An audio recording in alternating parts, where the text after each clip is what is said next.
प्राणबंधु खिलार।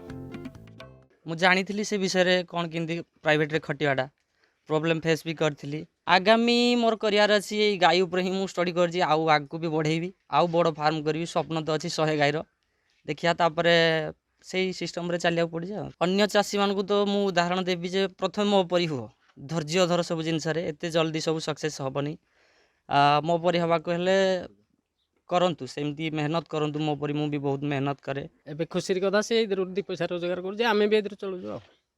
कौन कौन सब आपनकर गाई को केमती सेवा सुविधा करूछन? गाई दाना दवाई अच्छी मो सांगे जड़े आम 2 जन मिसिक करूँ ता माँ भी करुँची। कौन कौन सब गाई को खाइया को दउछन? दाना दौचु घास अच्छी घास सब लगी साइड रे घास काटिक दौचु पुआल भी दौचु। उत्पादित क्षीर को बाप पुओ मिसी पैक करिथांती। एथिरो प्रस्तुत होइथाय छेना घी आ पनीर। मेसिन साहाय्य रे क्षीर संग्रह हेउथबा बेले केबे केमिति प्राणबंधु हाथ रे दुइथांती क्षीर। गाई मानकु दाना सहित सबुज खाद्य देवाकू करा जाइछि घास चाष। 1 एकर जमी रे लगा जाइछि 5000 घास मूल। सबुज घास अमल हेउथबारु दाना खर्च संचय होई पारुछि।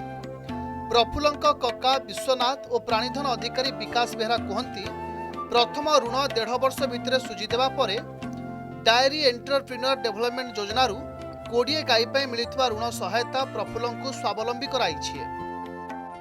इंजीनियरिंग पाठ पढ़ी प्रफुल्ल खिलार चाकरी न पाई निजे आत्मनिर्भरशील होबा पई करूछंती गाई चाष। 4 ରୁ 5 जन को रोजगार दबा सहित निजे होई पारिछंती स्वावलंबी। अन्य मानक पई पालटिछंती गाई चाष रे उदाहरण। अनुगुल छेंडीपदारू Bhagirath Sahu report, Argus news.